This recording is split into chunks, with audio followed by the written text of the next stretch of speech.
I'm Megan, and I'm talking about the corruption of the pharmaceutical industry. Advertising has a huge effect on people's desire for drugs. Engineers make a lot of money knowing the ins and outs of certain, control systems, but in that industry, innovation is prided more than monetary gain. In contrast, pharmaceutical industry is very profit-driven, and it puts massive amounts of money into advertising because it creates more consumers. Even, convincing whoever's sitting on the couch watching commercials to get up and talk to their doctor about a medication that they don't need.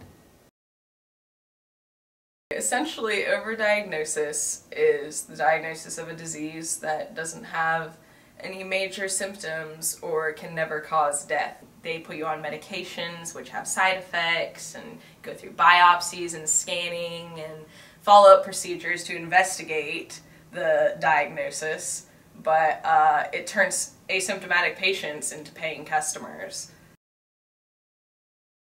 The most commonly overdiagnosed disease seems to be in children, ADD and ADHD. In adults, bipolar disorder is the most commonly overdiagnosed.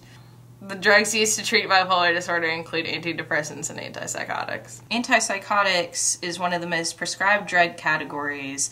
There's the potential for overtreatment or inappropriate treatment of such patients with mood-stabilizing treatments, including antipsychotics. Perhaps the most extreme example of this is the series of deaths reported in the United States of young children diagnosed with bipolar disorder and treated with such medication, which have led to many high-profile legal cases. In adults, the issue is more of that exposure to unnecessary adverse effects. Side effects include dry mouth, drowsiness, muscle spasms or tremors, and weight gain.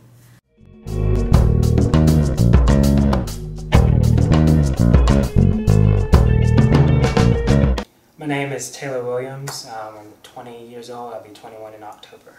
My name is Stella Maslia, and I have bipolar disorder. I've been on lithium, Prozac, Abilify, Risperdal, Trazodone, Klonopin, Xanax, Ambien. I've been on a lot. I was prescribed Klonopin. I no longer take that one because I overdosed on that. I take Zoloft and Abilify every day. The Zoloft makes me feel nauseous a lot of times, and I feel like a zombie sometimes. I feel pretty sleepy all the time, but I've started to do things to keep me from being so down and sleepy, and I know that the medicine has been helping a lot. I've seen a difference.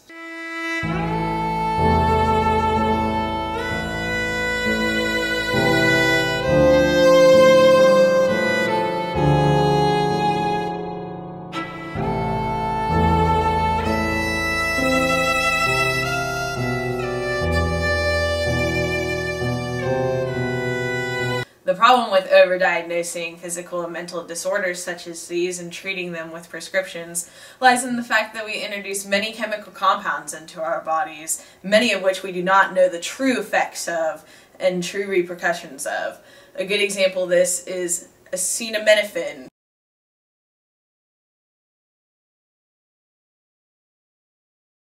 When society tells us that it is okay to keep putting foreign, untested substances into our bodies, we begin to follow that behavior and apply it more. People keep taking more and more pharmaceuticals that they may not need and can eventually end up falling down the road of illicit drug use. People who suffer from mental disorders are much more prone to having an addictive personality. According to the American Academy of Child and Adolescent Psychiatry and the American Psychiatric Association, nowadays children as young as 4 are being targeted as a market for early prescription drug use. I want to tell you a story about a girl named Addie. At age 6, Addie was prescribed Ritalin due to early onset symptoms of ADHD. After being exposed to prescription drugs so early in her life, she looked at herself as a person who needs medications to stabilize her personality. In college, she tried cocaine and found she liked it because it gave her a similar rush to various ADHD meds that she had tried over and over in her life.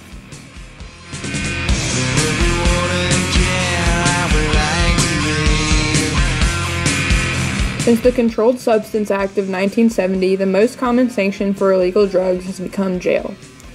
The effects of drugs such as heroin and cocaine are so strong that in most cases it will lead to jail time or even death.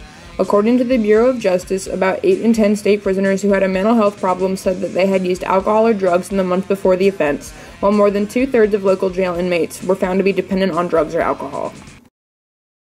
In modern-day society, we keep putting unknown substances in our bodies that may cause us harm without us realizing it. We must not let issues such as overdiagnosis make us take pills we don't need, and we have to stay out of the mindset of ignoring side effects and repercussions by using illegal drugs. There are many other natural alternatives available to prescription drugs and illicit drugs. For example, peppermint. If you have digestion or gas, sipping tea made of this medicinal herb might provide relief. It's also been shown to help soothe headaches. Lavender. Even smelling lavender has been shown to calm and relax. It also eases pain and when applied to cuts and bruises functions as an antiseptic. Lemon balm. A relative of mint, lemon balm is a versatile herb that helps relieve anxiety, insomnia, wounds, insect bites, flatulence, and an upset stomach. It also speeds the healing of colds. When you do choose to put pharmaceuticals in your body, make sure you do your research and know exactly what you're going to ingest.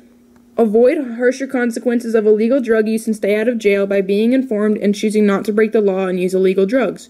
There are many activities you can do instead of using, especially if you suffer from a mental disorder and are looking for something to turn to.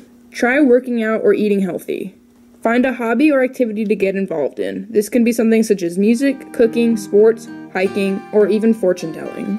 By following any of these steps against the problem, you can help yourself and your body, all while staying out of jail and engaging in positive activities.